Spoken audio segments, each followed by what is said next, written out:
Well, good morning, everybody. Let me turn it over to the MC here, who's going to give the introduction.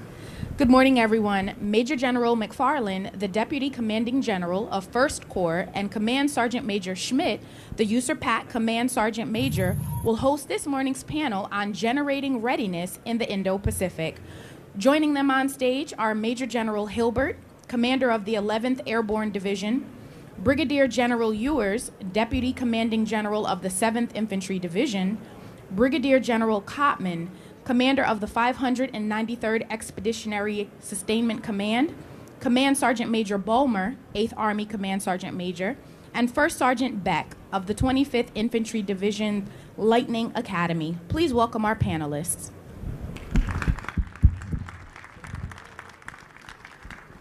All right, well, good morning. It's certainly an honor to be here, and always great to be back at AUSA, where we learn about all the initiatives and activities happening across our awesome Army. Today we're going to talk to you a little bit about how U.S. Army 1st Corps and U.S. Army Pacific are driving joint and multinational readiness across the Pacific. I'm going to start by highlighting the fact that one thing we know that I heard General Casey say last month at the Fort Moore Doughboy Awards, the next war will not be like the last. The character of war is evolving, as our Secretary said yesterday, and we're going to be deliberate about the lessons we pull out of history and apply to today's fight and make deliberate decisions about how we're transforming our Army as we move to ensure we win the next fight.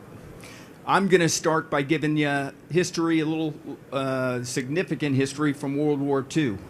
And that is with the Battle of Buna in Papua New Guinea. In November 1942, the 32nd Infantry Division and Australian 7th Division moved to retake Buna from the Japanese. I want to highlight the 32nd Infantry Division executed the Louisiana maneuvers. So they had done operational and tactical maneuvers and operations across Louisiana with the U.S. Army training base that did that. We thought they were ready. As they got into theater and executed operations which include moving across the Owen Stanley Range, which is about 145 miles. It took them 7 weeks to make that movement based on the restrictive terrain, the jungle environment, which was, temperatures and humidity that far exceeded anything they were ready for. So 7 weeks to make something that normally takes an hour to fly. They took such significant casualties along the way from both Japanese ambushes at choke points along that terrain, as well as the weather and the disease that exists in the Pacific, that General Eichelberger, the 1st Corps commander, ended up going in and relieving the 32nd ID commander as they pushed to retake Buna, which they finally did in January 1943. Lessons learned along the way was how important it was to work with the host nation or indigenous people. They used them and their animals to move supplies across that very harsh terrain. So as we look at what we can pull from there, the importance of a combined arms maneuver, the fundamentals of fighting, which had to be applied, and then understanding the environment in which you're going to fight in to ensure you are ready is significant. So as you look at the map behind me, you can see the Pacific. General Flynn just punctuated the importance of all the green, the small amounts of green in all the blue up there. Over 60% of the world's population lives in the Indo-Pacific. A majority, 75% of the armies or nations' defenses in the Pacific are Army forces. So it's land matters, and we are a key part of the joint forces General Flynn mentioned. So as we go to prepare for the next fight in the Pacific, we are applying the U.S. Army Pacific's campaign plan. It starts with organizing. Step one, the panel that preceded us talked about key aspects of that organization, the multi-domain task forces that the Army's standing up, not only in the Pacific, but in other regions. Also the unique theater organizations that will enable the operational level headquarters to succeed. The theater fires element, which Colonel John Harvey was up here, the Theater Information Advantage Directorate, the Theater Strike Effects Group, are all new things for our Army that we're organizing to enable the next fight. So as we organize, we go to the next step, which is generating readiness. We do that across the Corps at our home stations, building the fundamentals or mastering the fundamentals, being brilliant at the basics. We also send our organizations to combat training centers. Our 7th ID sends the Stryker Brigade combat teams to the National Training Center. But in Alaska and Hawaii, we have 2 new campuses, the Joint Pacific Multinational Readiness Centers, one of which the 25th ID leadership is at right now as they're still in their rotation to build expertise at operating in the jungle environment. In Alaska, the 11th Airborne Division, which General Hilbert will talk about in a second, focuses on the Arctic environment.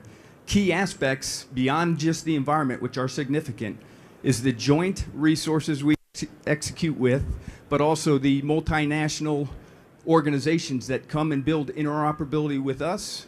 So they learn from us, but we also learn from them, and I'll talk about that in a second.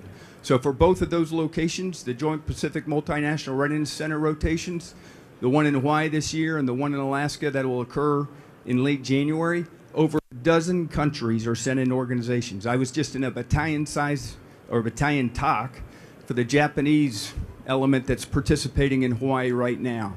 So from battalion down to platoon, and some are as small as a squad, but we are integrating with our partners as we do these rotations. Then the joint aspect, large Navy presence around the islands in Hawaii, and the Air Force, a significant contribution there for the Hawaii team. And then Joe Hilbert will talk about all of the Air Force partnership they have there in Alaska with the 11th Air Force that's based right there with them. The next step is we apply that readiness through operations pathways. It is over 40 different exercises with 12 countries where we apply the readiness that we built, and we continue to build operational and tactical readiness as we learn from our partners and they learn from us. We address training objectives our partners have. We also are conscious on building our readiness objectives or gaining our readiness that we'll need for the next fight.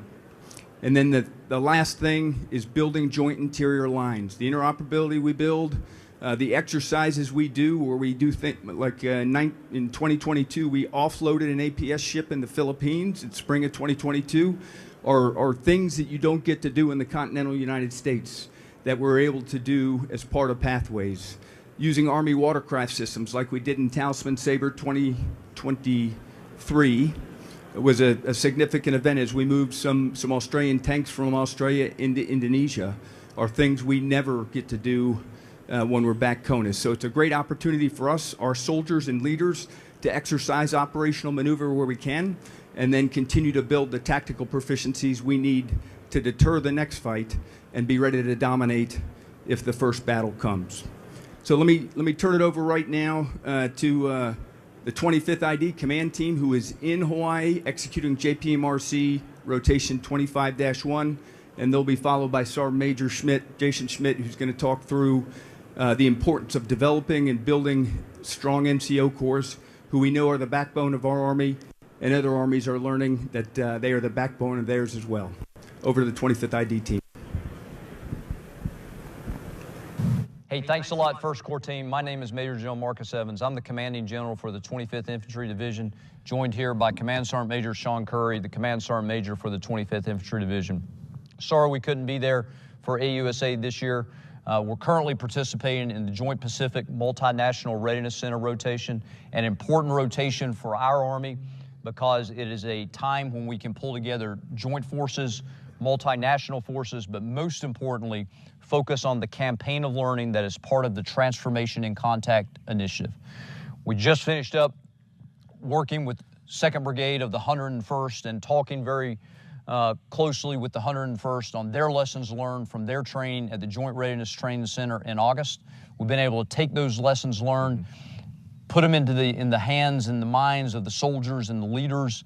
Also, OCs coming out here from JRTC, and it's an opportunity for our soldiers to learn how to fight the equipment and the organization that the Army has provided. Yes, sir. Those soldiers are taking all that equipment and they're putting it to the paces here in the jungles of Oahu in Hawaii. We have the ability to leap between our islands to practice what we will do when the time comes for us to fight for real, and the soldiers are out there getting after it, sir. Yeah, specifically, they're focused on warfighting readiness. They're focused on partnerships with multinational partners here, Yes, sir. and we're evaluating them on how well they can see the enemy, sense the environment they're operating in, how well they can strike with the increased lethality, how well they can sustain themselves, protect themselves, and execute mission command. It's a tremendous time to be able to train this in the archipelago environment along with joint and multinational partners. Back to you, First Corps. Hey, thanks a lot, First. So thanks for having me, and welcome to everybody. It's an honor to be able to highlight what the Non-Commissioned Officer Corps of the United States Army Pacific is doing in support of General Flynn's 3 lines of effort of wargaming, campaigning, and warfighting. I don't have any charts. So what we do, we seek to look at our interoperability in 2 ways, right? Our commanders bake in tactical interoperability daily with the 40 exercises that are going on across the region. Where we're concentrated in on is looking at the intellectual or the professionalization of host nations' non-commissioned officer corps. So we do that by invitation, with their consent, and at their pace. And this year, I did bring copies if anybody's interested after this. Sergeant Poole over there has the 2024 latest edition of our Pacific Enlisted Leader Development Strategy, where, if needed, when we go in to do a needs or gap analysis, then we'll use different processes such as analyzing, developing, designing, integrating, and evaluating, and then offering recommendations on how to build professionalization, and intellectual operability. I am joined by Sergeant Major Bulmer and First Sergeant Belk, who are going to talk some of the great initiatives that both 8th Army and the Lightning Academy does to help build the tactical interoperability and the interoperability on the intellectual side that we talked about. So I look forward to having a discussion about the Non-Commissioned Officer Corps and how we're in support of General Flynn's efforts across the region, and I'll hand it over to you, sir. Hey, thanks, and good morning, ladies and gentlemen. My name is Joe Hilbert. I command the 11th Airborne Division. Unique with the 11th Airborne Division, we're in the Global Force Management Pool. We're assigned to U.S. Army Pacific, and we are the Army's Arctic and cold weather and high altitude experts. So a lot would ask, well, how do you balance that or reconcile it? The reality is we reconcile it exactly the way that General Flynn described yesterday, through organizing, generating, and applying, as also General McFarland mentioned. So first, on organization. It was activation of the division 2 years ago as part of the Army's Arctic strategy, but then assignment to the U.S. Army Pacific. What I would remind everybody is that when you look at the first island chain, it begins in the North Pacific with the Aleutians. That's U.S. sovereign territory.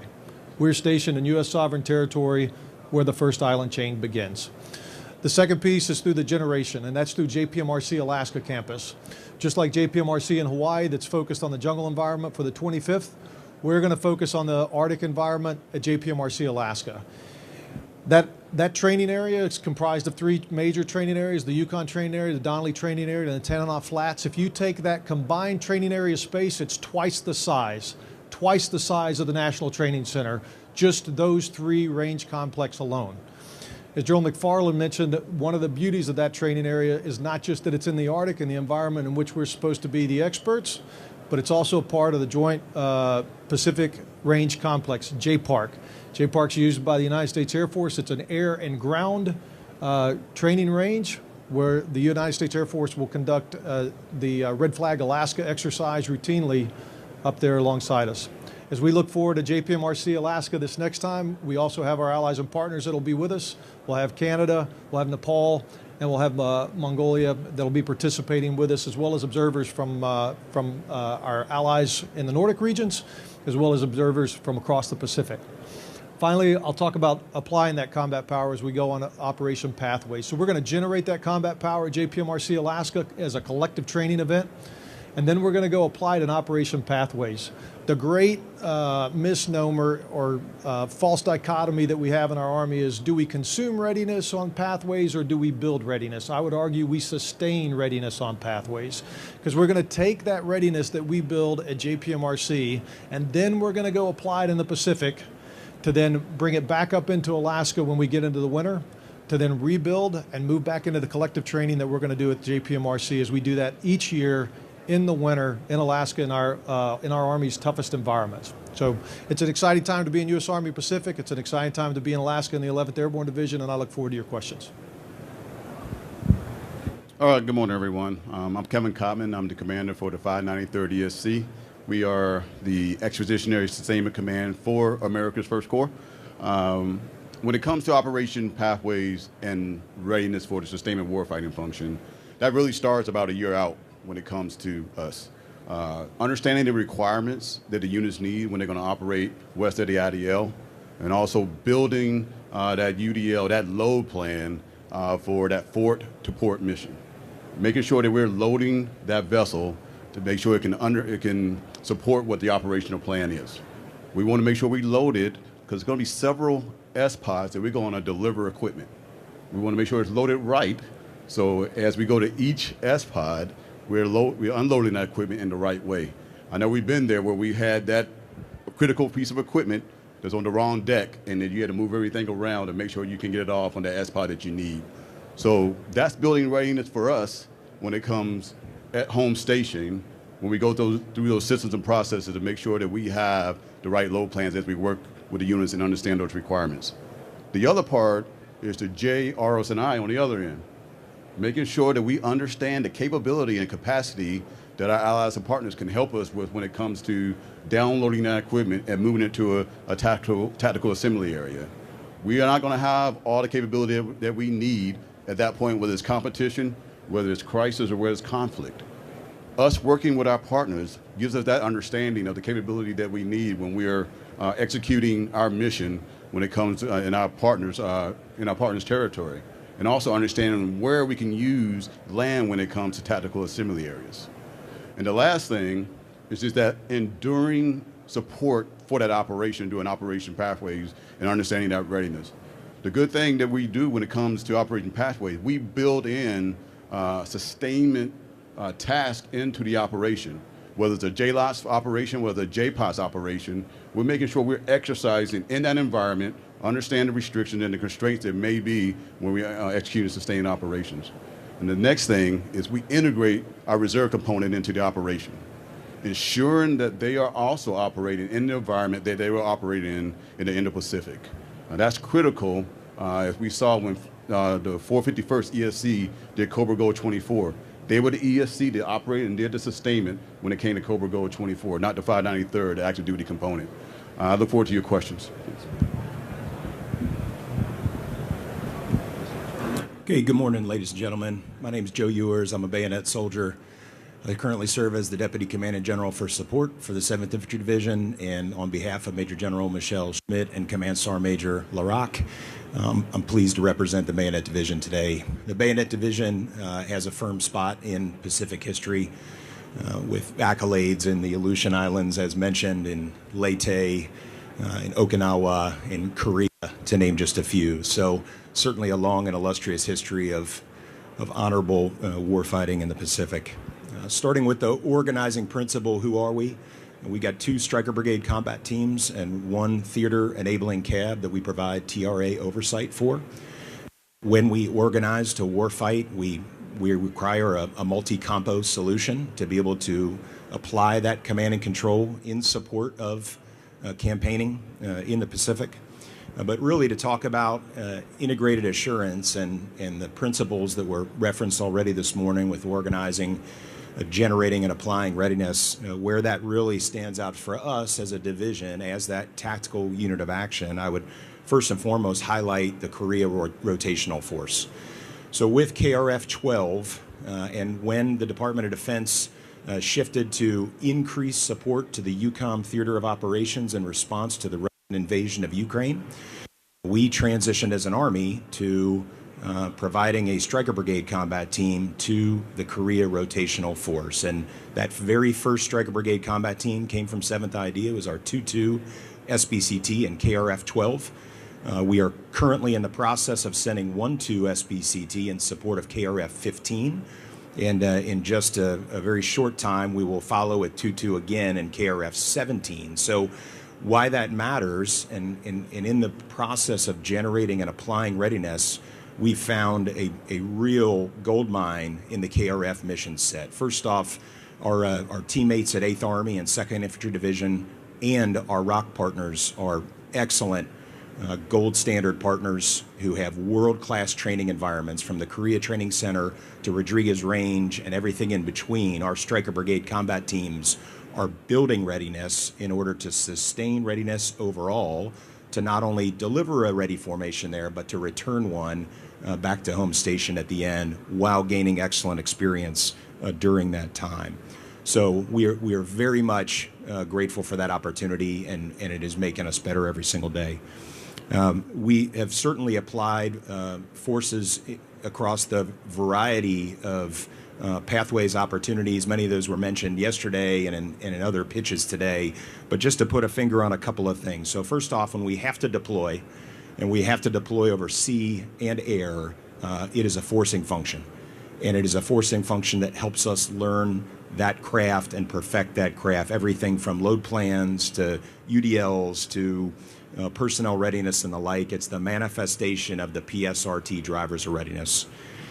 Secondarily, for command and control, we've got to be able to apply command and control in theater, and that requires the Army operations process of plan, prepare, execute, and assess. But it also applies to planning, mission, the NDMP process, and not just applying that, but teaching that, reteaching it, and even learning other ways to make that better has stood out. But maybe nothing stands out more than getting around a map with our allies and partners and talking terrain and starting with the red pen. And that's a really galvanizing experience. For maneuver warfare, we're focused on combining arms, and that starts with the JELC cycle, planning, getting commanders involved early and planning valuable exercises where we have that opportunity to combine arms, because that's the essence of maneuver warfare, which is one of our competitive advantages. And then lastly, just functional rehearsals, whether it's command and control, sustainment. There are limitations that we face every single day in this very daunting theater, not the least of which being the operating environment, as was referenced in the historical vignette General McFarland mentioned. And those skills come in handy and help us see ourselves. So with that, I'll pass the mic, and I look forward to your questions. Thank you. Hey, good morning, everyone. I'm Rob Bulmer, 8th Army Command Sergeant Major. 8th Army is the only field army in the Army. We're forward stationed, permanently stationed in the Republic of Korea. I'm going to talk real quick about the importance that our non-commissioned officers play in strengthening our alliance that's 74 years strong. We're combined. Everything that we do in Korea is a combined operation with the Koreans, from the tactical level all the way up to the operational level. And our NCOs are at the forefront of all those. Our NCO Academy has Korean soldiers teaching at it. We have U.S. Army soldiers teaching at the Korean Non-Commissioned Officer Academy. We conduct, annually we conduct an E3B, and mostly non-commissioned officers run the E3B, as you're all aware, but we also bring in Koreans, and the Korean soldiers participate, and we had about 42 last year earn their E3B badges, and then this year they'll become instructors and evaluators when we execute E3B. So our NCOs are out there at the forefront integrating with the Koreans, and there's no gap in between what we do and what they do, because they have NCOs that actually teach in our KATUSA program. It's called the Korean Augmentation to United States Army, where there's Korean soldiers that serve alongside our soldiers in our units. And then those instructors at the KTA, the KATUSA Training Academy, they go back to the Korean Army with the knowledge and skills of how to be an instructor and how the U.S. Army does things. So very good opportunity in Korea to see NCOs doing the work that's very important to strengthening alliances at the lowest and highest levels. Thank you. Good morning. I'm First Sergeant David Beck, the Lightning Academy First Sergeant, 25th Infantry Division, and AUSA Hall. Just a brief on what Lightning Academy is and how we actually stood up. We've been around since the 40s. Did not become an actual academy of teaching until around 2001. Sorry. Within that, we focused primarily on air assault operations. In 2013, there was a need for jungle operations to be brought back after jungle operations was shut down in 1999. From that point on, we stood up the jungle operations training course, of which we still teach today. The way the Lightning Academy is designed is primarily all NCO based, and we work heavily on partnership with foreign partners all over the globe. I currently have 2 foreign instructors that actually teach within the Lightning Academy today. Right now we have a permanent instructor from the Brazilian Army that's allowing us to really build that relationship on how we deal with jungle operations within the Pacific.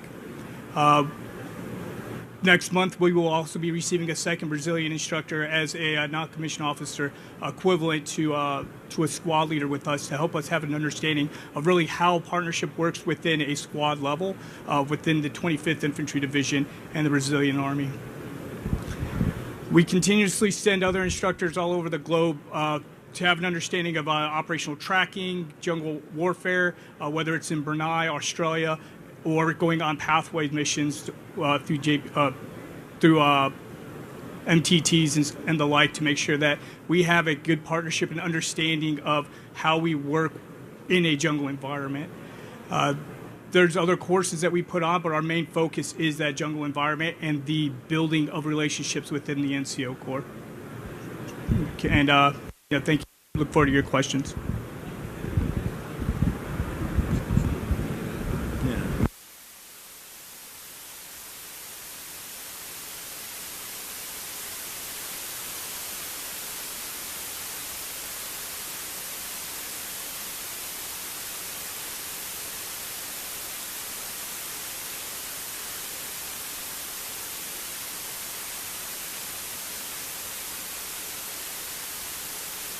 Anybody got any questions?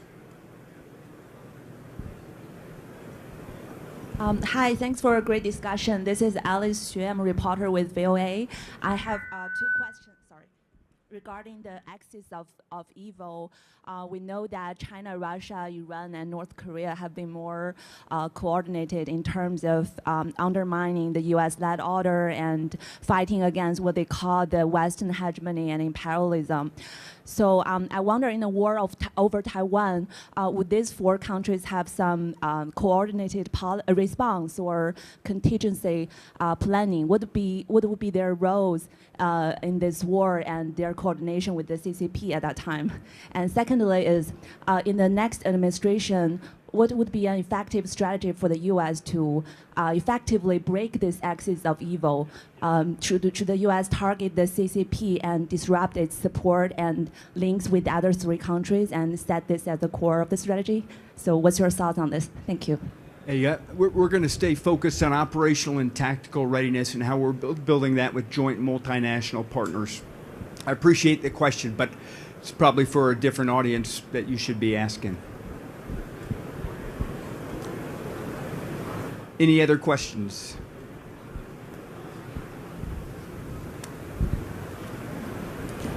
Good morning. My name is Matt Sergeant Sarvine. I work with Walter Reed. What kind of NCO or soldier development as far as tactics, techniques, and procedures are you seeing from the ground level up?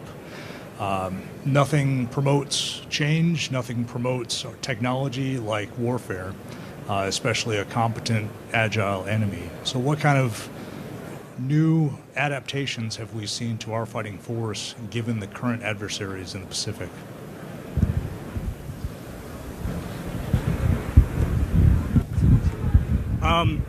Good question. So what we're doing at the Lightning Academy, really within the 25th altogether, is we're focusing really at that squad level and that understanding of how we are actually going to fight in any type of environment. And we do this through two different things.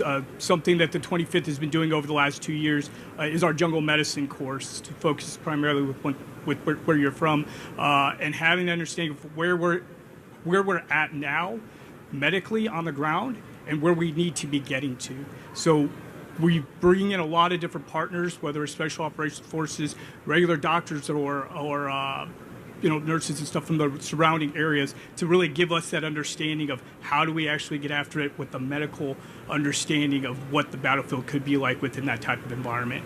Other things that we're doing within the Lightning Academy itself is partnering very much with a lot of these other armies and really learning the logistics that they're actually going through and how they do that. Like I said, we're working with the Brazilians right now with an understanding of how do you move everything through the Amazon, and how would we actually change how we do things now to be able to meet that demand. We also partner with things like in Australia, and understanding of tracking in different types of environments that I can't really show NCOs and soldiers in the 25th unless I actually send people there. if that answers your questions. Go ahead there in the back. Yeah, hello. Thank you very much. Chris Osborne, Warrior. I'm interested in the Jungle Warfare Center. Any upcoming exercises or plans that you have to further prepare with allies in the region for jungle contingencies? Yeah, so currently what we're focused on is basic level within jungle fighting. So having that understanding of really what you need to do as an individual and working your way into that squad level tactics. How do I move at a squad level? Really bringing everything down to the base knowledge that you would need to be able to operate in that environment. We're sending people all over the globe to try and learn more TTPs from different areas and bringing that back and incorporating that into whatever training we have within our current course. The other things we're doing is we are sending some of the instructors that are going to these foreign countries, learning their TTPs, bringing that back and then injecting that into the 25th, and they're using those TTPs as we go through projects like JPMRC currently.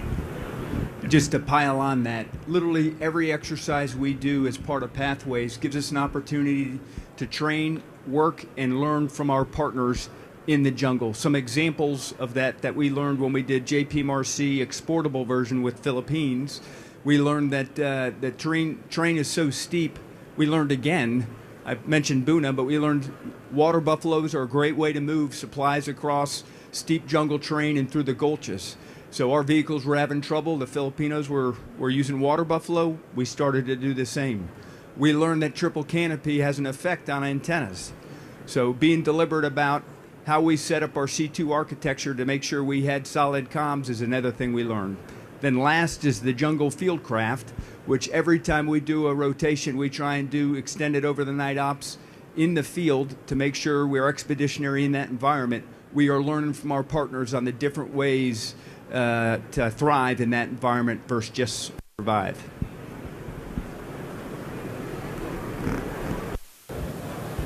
Thank you, gentlemen. My name is Sean. I have a question. How are we measuring the efficacy of our training to the NCOs of our partners to ensure that that training we give them can scale into the local partnerships on their own?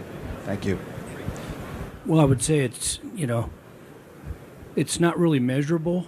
I guess the trick with this is to ensure that you just don't bring the American way down there, because sometimes culturally that's not going to work, right? It may work for us. It may work sometimes even in the joint force, but every nation out there has different laws, regulations, policies, customs, social norms. So if we take the American way and try to force feed it, it's going to backfire. That's where the ADDI process comes in. We'll send a team down. We'll analyze, like I said, first by invitation with their consent and then at their pace. We'll analyze it. We'll design something, make sure they want it. We'll develop the package. We'll integrate it, and just like we do with our own PME, we'll constantly reevaluate it to ensure it's meeting the need of that country. The real measure is whether that country is happy with the product or the recommendations that we give them. I don't know if there's like a yardstick, because PME, whether it's officer or non-commissioned officer or warrant, we clean that every year, right? So we always are consistently evolving it to make sure we have the most effective PME out there. Hope that answers your question. All right, any other questions?